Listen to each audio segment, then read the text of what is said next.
All right, patch 3.0. Before I even get into the patch, I wanted to ask: are people finding these operations too difficult? Because I feel like they really nerfed these enemies in the operations to the ground.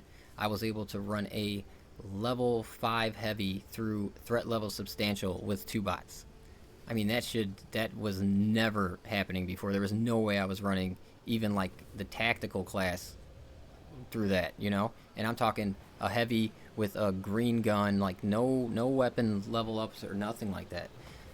So I'm really curious if people were complaining about this game being too difficult, and that's why they made these nerfs to these to all these enemies, or really what it was. Because personally, I think it was a mistake. It seems way too easy now, but that's just me, and it seems like it's going to make the next difficulty level that they drop kind of pointless. Like it's going to be the next one that they drop will actually be like what Ruthless used to be.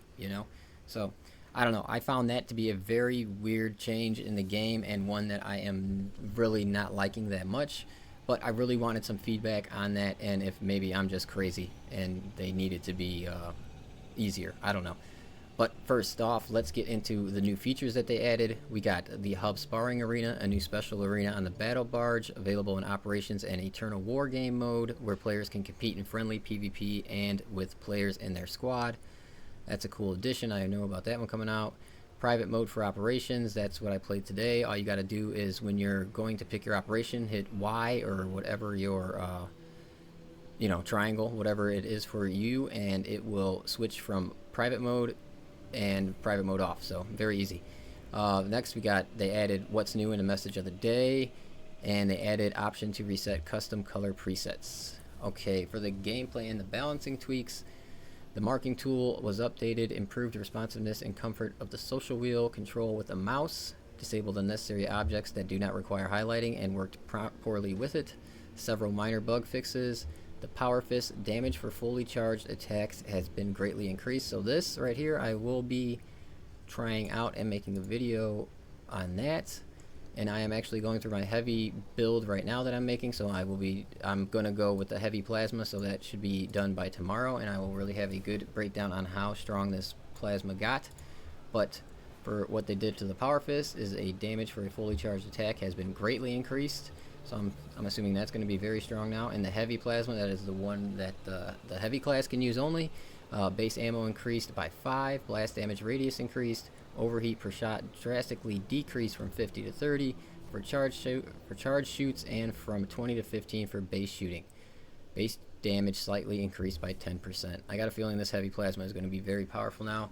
This is very nice with the med stims. Now when you have contested health, it will actually refill your contested health as well as give you your health boost. And aux grenade launcher ammo now can be refilled only with the ammo boxes and cannot be refilled from the infinite ammo cache. So most people that are using this you're going to want to give them the ammo boxes now, so they can keep their grenade launchers filled up. For difficulty, we got enemy aggressiveness on veteran difficulty and campaign decreased, and also players' health on veteran difficulty and campaign is slightly reduced to compensate for the AI aggressiveness and armored management updates. For our bots, various inhibiting restrictions were lifted, allowing bots to be more helpful and effective while still not beating the game for the players. Bots will now help focus firing zonothropes when the players attack them, heavily ease restrictions on bots finishing off enemies instead of leaving them for the player to reduce annoyance. Bots are now allowed to help with gargoyle objectives, fixed a variety of bugs related to bots getting stuck, fixed a bug where bots can run out of ammo on weapons without a magazine. Okay, now for the bots, I did try this out. I played about 3 or probably 4 operations with the new bots. They are definitely better, but they aren't crazy or nothing. I was still completely out damaging them by thousands and thousands and thousands. So they are better though. I did notice them just moving better, and they were targeting things that I was targeting. It seemed like a lot better. So that is good. And then for the operation modes, these are the ones that I am not a big fan of.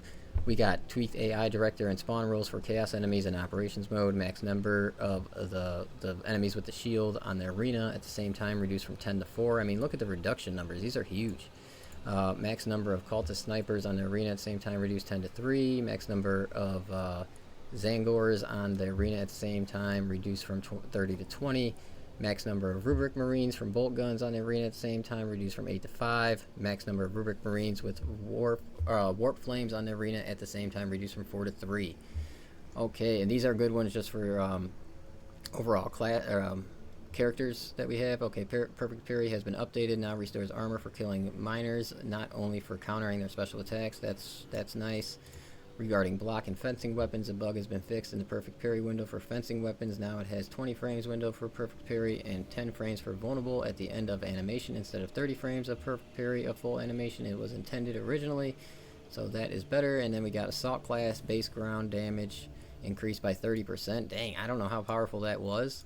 This is like one of the only classes that I have not done yet, but 30% seems like it's going to be a lot stronger. And then we got armor boost drops from destructible crates are now less common. Cooldown raised from 30 to 60 seconds. Alright, I didn't really notice them. I guess they kind of popped up a lot. And then for PvP, people are going to be happy about this. No more spawn killing. That has been fixed. And they reworked the people are probably happy about this too. Well, not the Vanguard, but everybody else.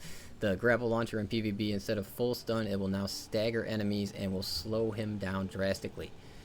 AI, reduced ability to stun lock enemies with range attacks across all AI characters. Accuracy of ranged enemies is reduced when attacking from off screen, and accuracy of ranged enemies is reduced when attacking melee engaged players. I think these are the things that are making the operation so much easier. The ranged attackers are really not hitting you nearly as much, and it's just making it's making everything a lot easier to play. Okay, regarding Hornet, how do you even say that? We're going to skip that one. And the Zagnor's melee damage now deals a specific amount of damage instead of removing one complete armor segment per attack. Zonothrope increased physics scream damage, sparsing time from 0.5 seconds to 2 seconds. Prevent one-shot damage. Oh, that's a big increase, man. That's that green shield that he shoots out at you, I'm pretty sure. So 0.5 to 2 seconds, you're almost just going to be able to just dodge one and just run right into him. Okay, and then we got Psychic Scream damage reduced from 11 to 8. Psychic Scream effective range reduced from 50 to 40. And Psychic Scream cast range is reduced by 10 meters. The Termagant, I can't pronounce none of these things, man. Alright. Flesh Borer Spray attack damage reduced from 1 to 0.5. Flesh Borer Spray attack damage reduced from 0.3 to 0.1. Tyrannid Warrior with Devourer. Projectile damage reduced from 0.9 to 0.6 per projectile. Rubric Marine with Warp Flame. Iconic of Flame damage reduced from 9 to 6. Flame Burst damage reduced from 6 to 4. Flamer Shooting damage reduced 6 to 4. Health reduced by 10%.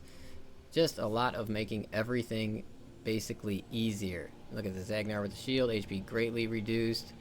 Reduced frequency of teleports used to disengage players to make them less annoying to fight. Health reduced by 10%. The Carnifex Rage Phase updated. Carnifex becomes faster and more aggressive. Taunt frequency reduced. Fixed a bug where a cone of thorns attacks wouldn't fire projectiles. I didn't see that. Hive Tyrant health slightly increased. Resistance to explosive and melted weapons increased by 20%. So Hive Tyrant actually got a buff, which I thought he was one of the stronger ones in the game. So. Okay, customization. Fixed icon color for the administration, gray, armor gold, and ancestral gray colors. Fixed several issues with default colors being wrong on some chapters. Vanguard Relic Right Grieve part now requires 29 victories instead of 36. And added a color pattern called Graves pattern, allowing the player to, Greaves pattern, allowing the player to customize bottom and top half of the leg separately. That's cool. And then with the maps, fixed several issues that were preventing players from progressing within levels, fixed a lot of minor collision issues, tweaked dust storm density and duration in ballistic engine operation, tweaked Helldrake fire timings on the bridge in reliquary operation. Trials can be now accessed via Hypnomat in Armory. And then just a bunch of general fixes. I'll kind of scroll down them. So like I said, there was a lot that they added in the game. Obviously, I haven't been able to try everything out, but just overall, like I said, I'm not very happy with the operations. I'm wondering if everybody else is liking it, and I'm just the one that's out here like, I think they could have left those alone and left them how they were. So hopefully we have a lot of server issues that will be fixed as well through all of this. It did seem to be working pretty nice when I was on earlier, but I'm about to get back into the game. I'm going to be dropping a heavy class build very soon. I'm planning on dropping it tomorrow with the plasma rifle, patch 3.0 updated on it and how good it is. So as always, I really appreciate you guys checking out the video. Sub for all future, news on Space Marine 2 and also build updates and all of that good stuff. And I will talk to you guys soon. And most importantly, have a great day.